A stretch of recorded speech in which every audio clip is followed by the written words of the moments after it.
Welcome, listeners, to a realm where shadows dance and whispers echo. I'm your host, Rick Clifton, and this is Quills and Chills, the podcast that brings you face to face with the masterminds behind the macabre. In each episode, we journey into the minds of horror writers and filmmakers to uncover the secrets lurking within their tales of terror. From classic tales to modern nightmares, we'll traverse the corridors of the human psyche and unravel the threads of dread that keep us turning the pages or sitting out there in the dark. Welcome to Quills and Chills. Hello and welcome back to Quills and Chills. I'm your host, Rick Clifton, and today we are talking with award-winning artist, filmmaker, and author Leopoldo Gout. Leopoldo has written and produced films, documentaries, and television shows for over a decade, and some of those include Molly's Game, which was directed by Aaron Sorkin, as well as Days of Grace. Leopoldo is here, though, today to talk to me about his book, Piñata, which won the top 10 horror novels of 2023. So welcome to the show, Leopoldo. Very, very happy to be at your show. I'm so excited. And I can't, Rick, it's great to be with people that love horror and that see the beautiful aspects of horror. So I'm so excited and so grateful for your audience and whoever has the time to listen to my shenanigans. We love your shenanigans. Your shenanigans are top rate as far as I go. Before we get into the specifics of Piñata, though, I actually would love to get to know you a little bit. So I was wondering if you can tell us a little bit about yourself, what inspires you creatively, across all the different mediums that you work in. Sure. I love this question. And it's basically, I was born in Mexico City with a kind of hippie single mom and a brother and two sisters. My brother is my collaborator in some of our films and TV shows, like right now on Netflix, El Elegido. It's a show that I really recommend everybody to watch. It's supernatural. There's elements of horror, and it's a beautiful personal show in Spanish and English. And Netflix literally let us do our thing. So I'm very proud of that show. And what inspired me is my background.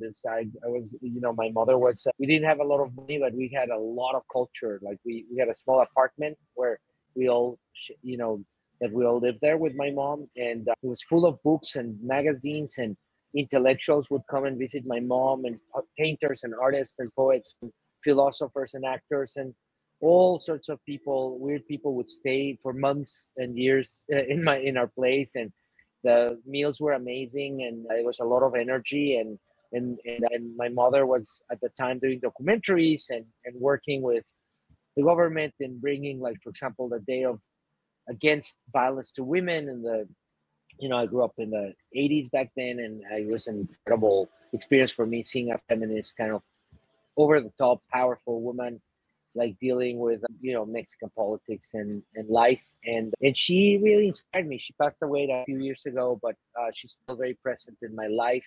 And she gave me the freedom of curiosity. She gave me, there were lots of people of the LGBT community coming to my house, and, people from all sorts of colors and races and forms. And her office was downtown in Mexico City. It was like, I'm a little bit of a lunatic right now, but back then I was really crazy. And so she would find weird things for me to do because my energy and my curiosity was crazy. And I would walk on walls, and I almost put my whole house on fire playing with matches and doing drawings when I was like 4 years old. So she sent me to the pyramids very early to like hang out with somebody that would take me underneath Mexico City in the Zócalo, which is right in the middle of Mexico in the center. That's where Tenochtitlan, the Aztec city, was. And you can still go down and see it and see the foundations. And a lot of the churches from the 16th century are built with the stones that were torn down from the pyramid. And some places in the Zócalo, for example, there's concrete and street concrete, and you see faces kind of protruding out of the slab of concrete. So it's like, as the Aztec world is kind of like trying to burst out of the seams. And one of my earliest memories was my mother was very supportive to indigenous people, very progressive. Like right now, it's kind of in vogue but back then it was much more rare. And my mom was very behind a lot of communities and helping them, and she was always like a very human with people from all sorts of backgrounds. And remember these people that would come from Michoacan and from Oaxaca and from Chiapas and bring them stuff for my mother to buy, like masks and crazy stuff. And I remember one time I was probably, I don't know, 9, 10 years old, and this family came with some masks, and they would come and see it, and my mom would eat with them, and it was like it was a whole thing when they would come. And I remember that some of the masks were very expensive, but it wasn't the biggest, more colorful masks. It was the small ones that were danced a lot. So the pricing was how much danced, like literally how much time people would dance with a mask. That was the range of price. And it really blew my mind. And actually, I used that in my current TV show as a little small story, because it was such an amazing thing to a child to like understand that there was a different system. There was a system where things had value, like to eat, to drink in recess in school, you had to pay a peso for a Boing or whatever drink I needed or a sweet I needed. But there was another system, another value, and it just blew my mind that these things had a different value set system than all of the people in my school understood and knew about. And having that childhood was a privilege of this conflict in Mexico of different worlds colliding and coming up with a new world. And thanks to that, I was very sensitive to that, and that kind of inspired me in a lot of the work that I've done, and some of my books, some of my art, some of my TV shows, and et cetera, et cetera. So I think my life informs me. Everything that I've done informs me, and I draw on my memories, and I have I practice a meditation kind of a memory on scent. So a lot of my work starts with me like remembering scents of my childhood, and the more you do it, the more it inspires you. So a little bit, that's where I come from this collision of different cultures. My father had Zapotec indigenous blood. My mom has European blood. So I'm a mixture and a mutt of all sorts of worlds. I love that. Your passion certainly shines through, and what a childhood, man. I'm very envious and jealous of that because of that access that you had. And it certainly shows in your work for sure. Let's talk a little bit about your writing process. Do you have a process for writing? Do you kind of just dive in with both feet? Are you a planner? Do you put everything out, or do you just do a little bit at a time? How do you sort of get love this question. I love this question. One of my favorite questions. Fear and loathing in Leopoldo, not in Las Vegas, in Leopoldo. So I'm dyslexic. I grew up with a lot of ADHDs and ADDs before they were, I'm older, so this is before they were like people would know, like in school, in Mexico, they had no idea. They just thought I was stupid. And when my mother passed away, she left us all of these secret gifts. Like she knew she was dying, and she left us. So I received one of my gifts. Only my sister like found a little packet like with a red ribbon that for Polo, this will be helpful. And I opened it, and it was all my hand scribbled grade books.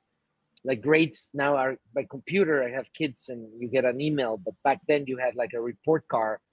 They were on cardboard, and they were very serious and yellow in my school and green later, and it was horrible because I always had really bad grades, except for art and one teacher that loved me, but most of everything else was like a disaster. And I was sitting in my studio, and my sister gave me, so I was obviously crying and reading the report cards, and I'm 4, 5, 6 years old, 7 years old, 8 years old, and it's a stack like this, and they all say the same in the 4 quarters. They say Leopoldo, basically what they said in Spanish, that Leopoldo is a smart kid. The problem is he'll never make it because all he cares about is doing his doodles and writing his stories. And I look around, and I'm like, look at you, crowded with my stories and my books and my, like surrounded with I have like 3 computers writing different things. So my process have always been in books. First of all, was my mother's family comes from lots of book writers. I never thought I could draw a book because for me, books were like, holy shit, this is a book. even though I'm an artist and I love art, books are equally important. Like they fight each other. Like I don't know if Goya or Master and Margarita by Bulgakov, like they're like in my head they're like equal. Like they fight from real estate of my passion for great masters. And the poet Sor Juana Inés de la Cruz, I called my daughter Inés, and it also like some of her poetry is like as big as anything in my life right now. And my process was that in 2004-5, I lost a house with my art studio out of a fire in New York City, and we believe the landlady did it on purpose because it was a rent control apartment, 34th and Park, and I was with a young kid. No, 2006, with a young baby, my wife, and I didn't have a lot of money. I was doing okay because we were doing these videos, and I was in and out of, like, I was rich, I was poor, I was rich, I was poor. Like that's been my life all along. And the music video industry was shutting down because of Napster. So a lot of my business, even though I was selling some art, it was kind of like really coming along. Now I've always done little stories, and I wrote a lot of concepts for videos and commercials and short stories all my life. I've been doing things like that, and my painting is very storytelling. Every single one of my paintings wants to tell you a story, and I don't like to tell them because I want people to come up with their stories, but I do have little stories or memories that I write on my artwork. So when the fire happened, I lost all of my artwork. I lost a lot of paintings, and I went into a really crazy depression. So I had to stay in friends' houses. It was really traumatic. Fire is a purifying but terrifying thing.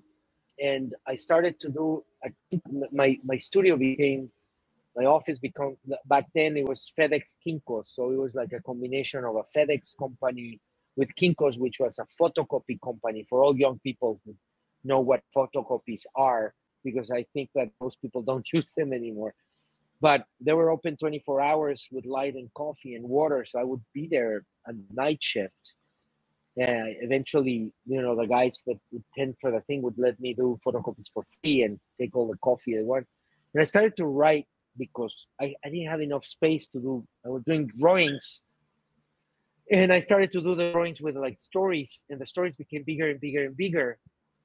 And that one day, a publisher, friend of a friend, came to see me, and he was looking at the drawings, and he was like, "Holy shit, this is a book! If you do a novel, I can pay you much more." That became my first novel, Ghost Radio, which has a lot of drawings that a lot of them I did, others a friend of mine did, but it's, it has some illustrations that it started as a graphic novel. And the publisher hired this unknown actor to do the audiobook of Ghost Radio. And that young actor happens to be Pedro Pascal. So I love Pedro. The book got a second wind lately because everybody that loves horror, that loves his show, the Last of Us, is discovered that he has another show that is very similar in tone, but he did in an audiobook. It's fantastic audiobook. Maybe you can put a link to it because people have loved it, and there's like a lot of ladies and people of all sorts of denominations like that are in love with Pedro. So that, I will definitely add a link for that. But the reality is that it's not natural for me to write. I struggle, and I suffer, and my editors help me, and I have a lot of friends that help me, and it's a process that it's like to me it's a very painful, crazy journey. That that was my first book, and it got great reviews. So then I pitched the second one to my publisher at the time. William Moore became a kind of an agent. So even though I'm with one agency for my film work, she's kind of like my right hand person for the book business, because I started to not only be good at books that I wrote, but also I could get friends to publish. And I was, we've done like 20-30 books. Some of them I haven't written, friends have written, but I'm very good at putting them together and packaging them and then selling them to publishers. And it's kind of like a thing I do. And that's how I did Molly's Game. I met Molly in a bar, and she was trying to recruit me to play poker, and I hate poker and I hate celebrity culture. But we became friends, and I said, we should do a book one day, and that's what happened. So a lot of I'm even mentioned in her memoir at the end of the memoir. She thanks me. So my process is like that. It's like painting. It's very similar to painting. It's wild, and sometimes it starts from a character or a mood or a little, like a little detail. I always start from details, like even in my drawings. You see the drawing behind. I really start with like one little mark, and then it kind of like goes from the core to the.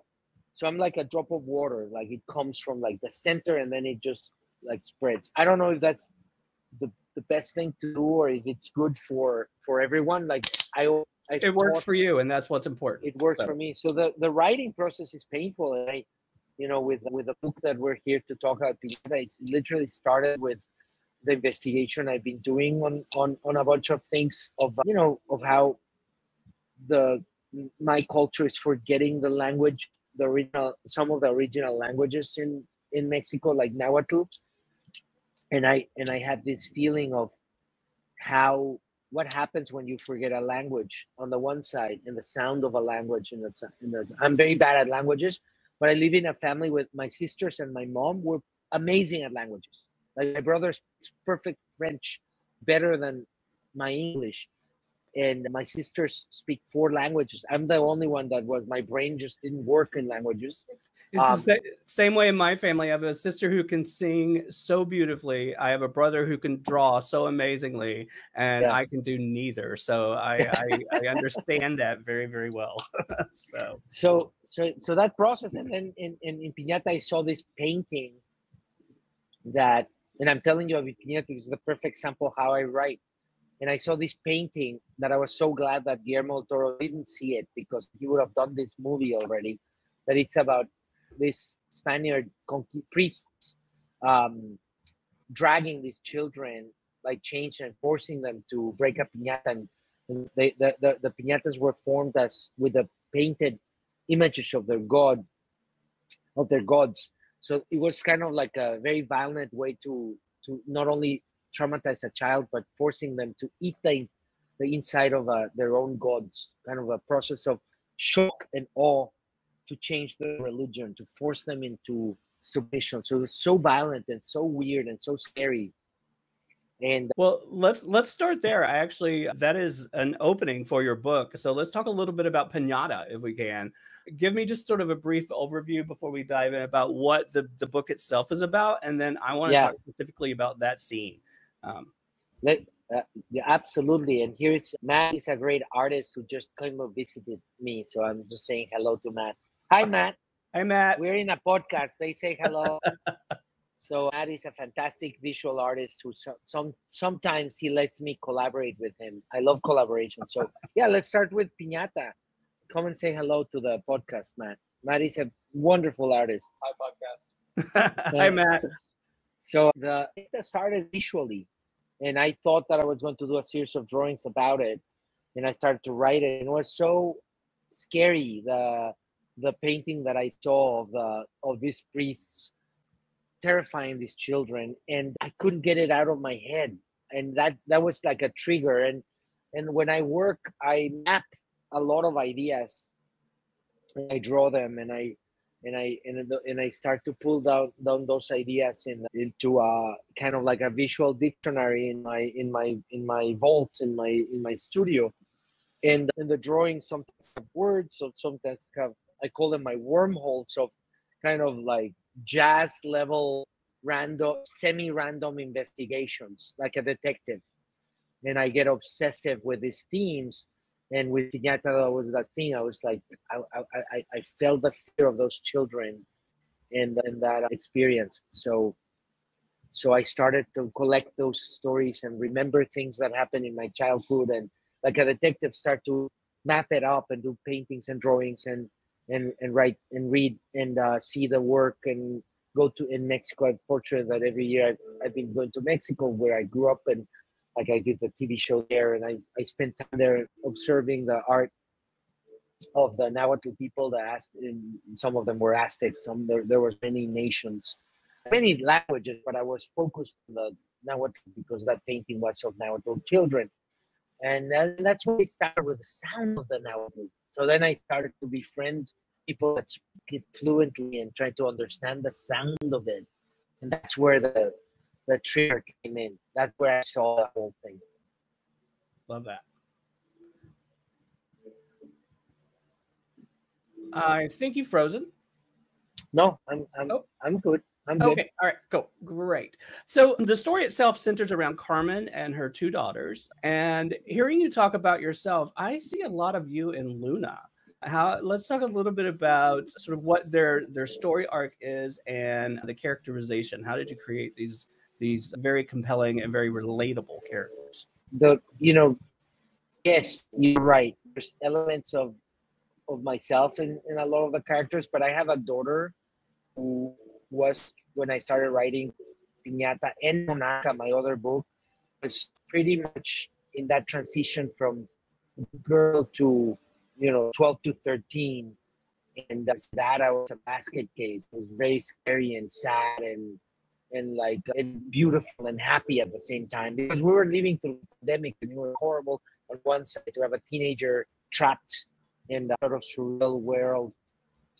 And I felt the rage, and I had a feeling of that rage, and I started to investigate it, and it started to seep into my thing. And also, my kids are Americans, I'm Mexican, and they have some Mexican in them, but my wife is American, and I had to come up with the realization fact that I was raising. So it was a unbelievable experience, and that kind of like was the foundation of me mapping this one character of Luna and what it is that connects her to a country that she didn't live at, but that she was intrinsically connected to. And that because I've been in this for the past 2 decades, I have those same feelings and those same issues with myself, and what did I achieve and got, and good things that I got by living here, but also the things that I've lost, and all of that, all of those tensions were connecting to me, and that's why I was, chose this. I was raised by a house with a lot of women, and that kind of feeds into my books a lot. Like listening to them and being part of that kind of experience.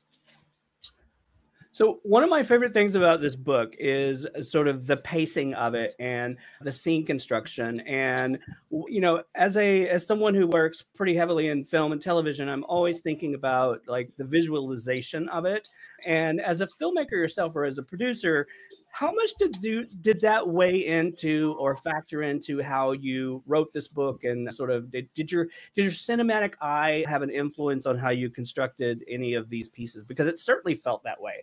I could just about every single scene I could see playing out in my brain, and when that happens, it's someone who I know speaks my language.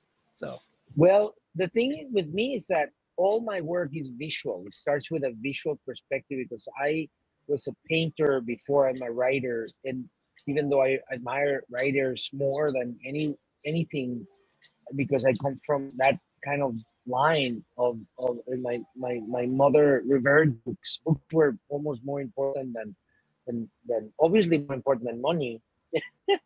Like in my household, in my mother's upbringing, it was all about the books, and the writers were in a very sacred category. But my process is very visual. I see things, I have vivid memories, I have vivid dreams that I remember clearly. I practice that kind of in a meditative world. And the way of connecting with people is visual and sensorial. The visuals connected with my nose and my ear, like less than my ear, and much more with my nose. I have almost a photographic scent memory. I travel in time through the scent of the lands and the fabrics and the people. And I have a very strange processing of telling stories through that visual. So I never intended, I'm going to do a book, or I'm going to do a movie, or I just start working in that visceral process. and the outcomes of the properties that I make end up becoming, a book or a short story of a movie or a painting or a sculpture. They arrive at me more than I chase them. So, and I love not only the work that I do personally, but if you ask me, every single painting or every single book or every single movie that I've been part of have always been things that arrive at me from the weirdest places. I just did with Imagine Entertainment and Sony Pictures Classics, a movie about Carlos Santana. That's because I was with a friend of mine, a very old music guy, manager and producer, and he told me about Carlos, and I was like, fuck, I grew up with Carlos and listening to Carlos, and went to his concert when I was 14. I took a train to see it. So I'd love to meet him. So, and he was difficult. He didn't want to give his rights to anyone, and I bonded with him over that connection through Ed Gerard, a very famous, kind of like infamous and famous music manager, and like I connected with Santana through that. So that's how I was able to produce that film. It kind of came to me, and all of the projects are like that. They're all like, as I said, sometimes I feel like a little bit of a detective, where I smell a lead, and I hook on it, and then I don't let go, and they manifest themselves through that process of making and living and experiencing things. But that is my process. I have other friends who are brilliant, they're very conceptual, and they have an idea, and then they execute the idea. There's no right or wrong. I am just expressing my own version of the process in answering to your wonderful questions. So the story itself, Piñata, it weaves together all of these themes that touch upon different things like cultural identity and tradition, and probably even in a much broader sense, transformation in a way. And I truly appreciated the cultural authenticity of it. And I really loved how respectful you were of the historical trauma and the impact that violence has had on generations to come. And I'm kind of curious about research for that. What was your research? What research went into sort of researching all of the story for Piñata? Well, it was my entire life, like visiting the museums, the pyramids. My mother she passed away, but she had a house later on in life after we're in Mexico City, but then she left when we were still in school, in high school. She went to live in Cuernavaca, which is like 2 hours away from the city, and her house is literally in front of a Mexican pyramid, which is crazy. So I would jump with the friends and go drink beers with my friends in the pyramid, like on a weekend. So, and then later on in life, when I always thought that my father's family came they were just Europeans from France that came to Mexico at the turn of the century. And I discovered in my late 20s that no, they married a Zapotec indigenous woman, that I had some Zapotec blood. And it was like so amazing, but because back then it was not in vogue, so people from European descent would hide the fact that you had any indigenous blood in your system, which is crazy. So for me, when I discovered it, it was like, now I realize why I'm so drawn into this culture. And so in Piñata, per se, they're not Zapotec. They're, for a very specific reason, I went to the Nahuatl people, because I grew up in Mexico City, and that's where their last stand was, in the city of Tenochtitlan, which is underneath Mexico City, like a layer.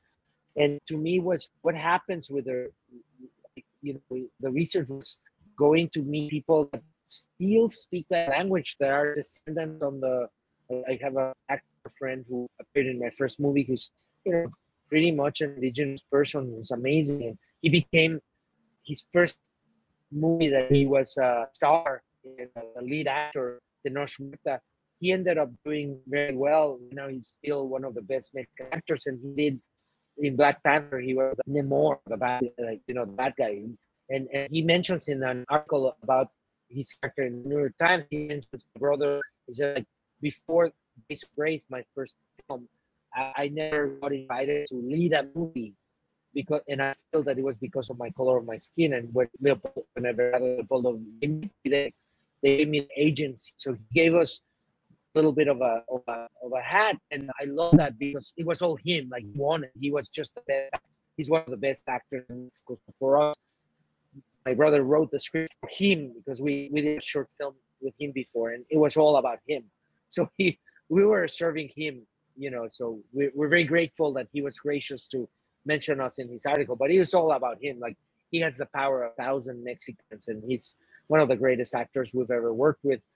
And I recommend people go and see all of his movies. He always brings something great. He did a great character. If you compare Nemor with what he did in Narcos, it's like two different human beings. It's amazing. He changes his face. He's an amazing actor. So, you know, I've been connected to this universe in awe about it, and like the power of it. The power, I give a lot of power, because with all of that violence, they still are there. Like, indigenous people are there. They still, the country belongs to them. The culture belongs to them. It's still a big part of our everyday life.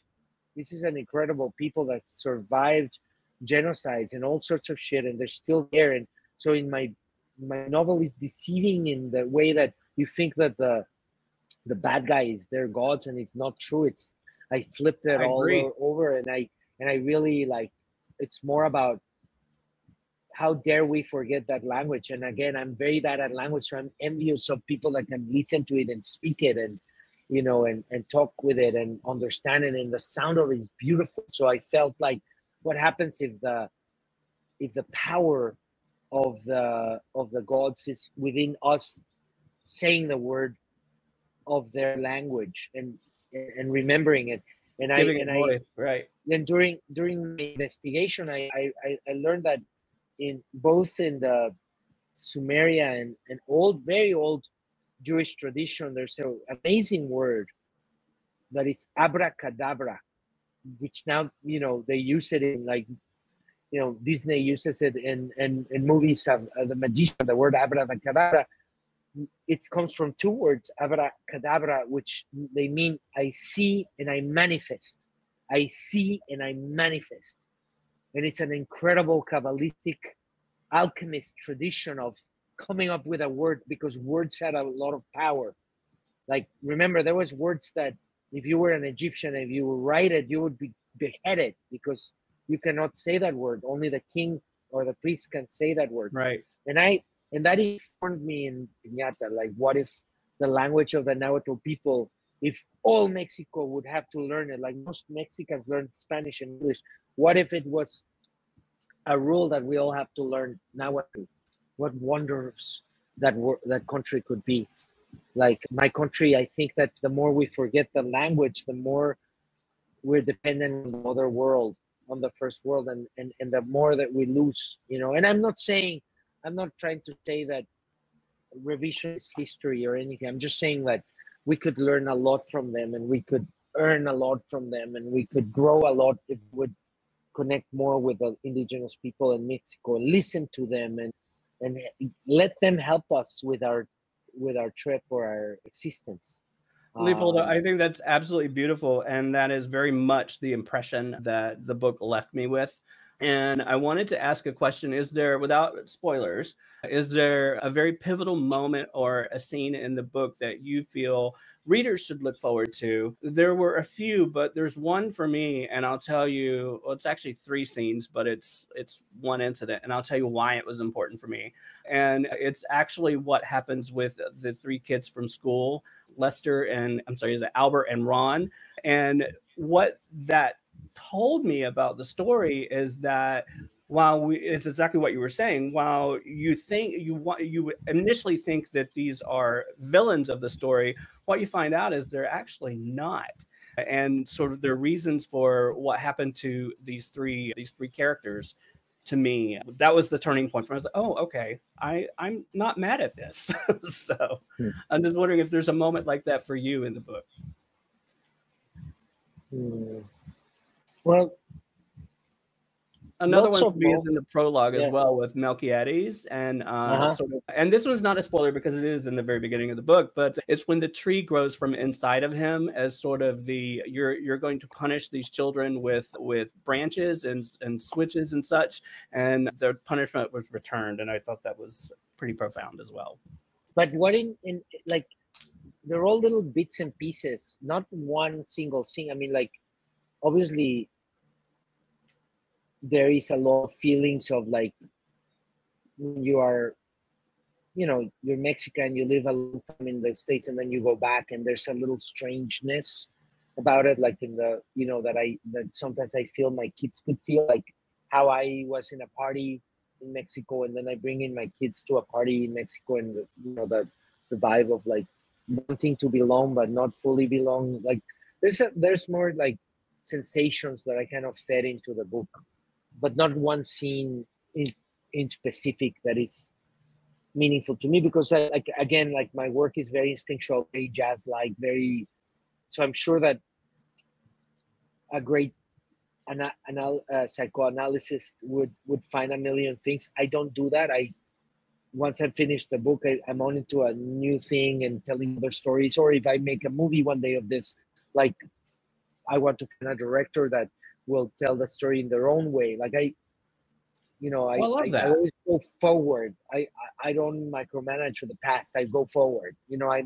I have a solo show in Chicago in October, so I'm like fully on doing my art for the Chicago show, and I have a TV show with HBO that we're, I didn't direct I'm producing that. We're finishing the touches. So like I'm always in the next thing, trying to get new things, experimenting with new things. I love the title of your show, Quills and Chills, because I'm doing a big tapestry in Oaxaca with some indigenous people. So my art also is that a continuation of what I've done in Piñata. So there's a lot of things that I'm exploring on the future more than in the past. Well, once I do things, I like art to speak for itself, and I want people, when people see my paintings or my sculptures or my books or my shows, I want you to tell me what's it about. I don't know. Like I would love you to watch El Elegido on Netflix, all of your audience, and I would like you to tell me what's it about. Half of it I don't even understand. There's things that I put in that show that I feel they're connected to my art process that went into the show. You'll see it if you follow anybody that follows my Instagram and sees my art, my personal art. They'll see it in the show visually, and it was fed into the show. And I'm excited I'm excited to hear what people see in that, because I know where I'm there when I have a paint, but I know where the journey, but I know where I get there, but I never know how I got there or why I got there. Well, you actually answered my next question, which was what was next for you, and you just sort of told us about the art show that's coming up and all of that. So tell our audience where they can find you on social media. So it's Leopoldo, twice my name. There's another Leopoldo Gout, but I use it for the hackers. I have a thingy to I have two Instagrams, and one I use it just because I've been hacked in the past. So I have like a little defense mechanism. But Leopoldo on Instagram is the easiest way to connect with me. But yeah, no, I'm doing a lot of things. I'm doing this art show. I'm very excited about in a gallery that I'll post all over social media. It'll be in October 1st. I have a TV show for HBO and Channel 4 in England called Get Millie Black, written by an incredible Jamaican powerhouse of a writer called Marlon James, who won the Man Booker Prize. And the show comes out this year. Obviously El Elegido on Netflix and Carlos Santana on streamer. I don't know where right now. I think you can rent the documentary. I'm writing my second book of Piñata, and I'm prepping.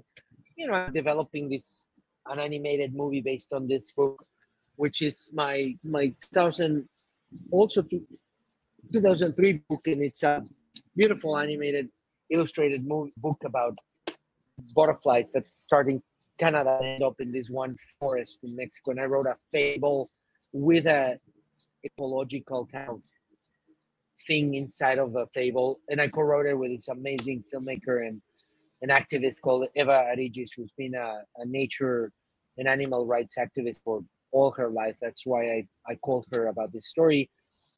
And I have a lot of different things cooking in the frying pan and in the oven and in the microwave and in every layer of I love making things. I love very evident, my friend. Stories. Very evident. I love to I can't stop. It's like it's a pleasure and a privilege. So people say, how do you do so many things? And I don't notice. I just create.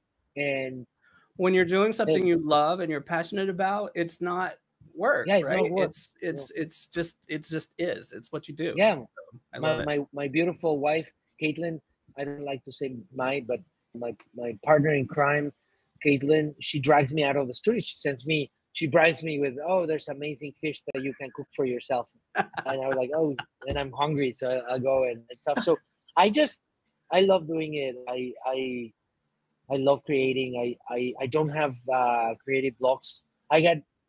Sometimes I have so many ideas that I have to take off a couple of days or a few days to just detach myself from myself and look at the empty wall. And I always tell artists, start by being able to do that, to clean yourself from everything. I love that. I love that. I meditate to create space. It's like Francesco Clemente used to say that. He's a wonderful Italian painter. He said, like, boredom is one of the most important things for an artist, because if you don't learn to exactly though in my house I tell my kids the word bored is not allowed, but I also feel that it's important. So it's I'm full of shit. I'm contradicting myself all the time. I'm the one who say that I'm very flawed. I struggle with a lot of things. I'm full of fear. Every artist that is confident like me, I'm going to tell all the artists, all the writers that listen to you, we're all tearfully scared. The biggest writers I've ever met, I've met a lot of people that are all full of fear, and fear is something that you have to learn to use as a weapon. That's right. Weaponize your fear. That's exactly right. Well, the book is called Piñata, if you haven't figured that out by now, and you can find it everywhere now. And as we always like to say here at Quills and Chills, please support your local bookstores. Leopoldo, it has been an absolute pleasure talking to you today. You are absolutely a breath of fresh air for me, and I just want to thank you so much for joining me. Well, I love you. I love the Quills and Chills.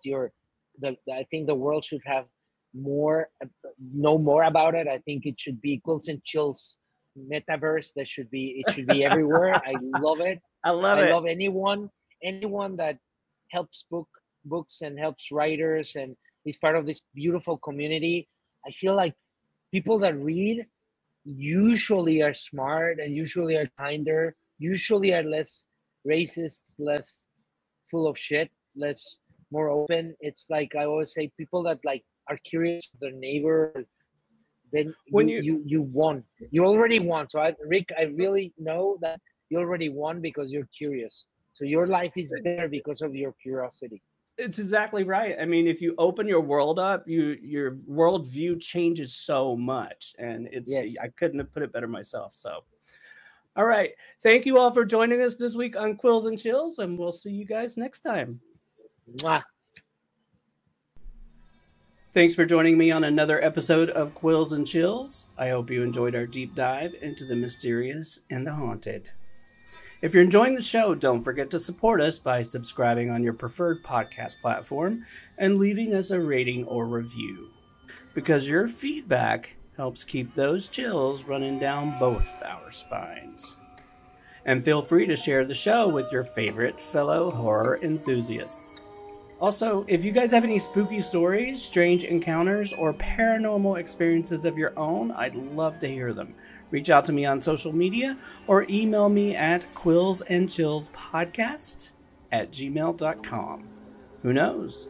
Your story might end up on a very special episode. Anyway, thanks for listening, and I will see you back here next time on Quills and Chills. Bye, y'all.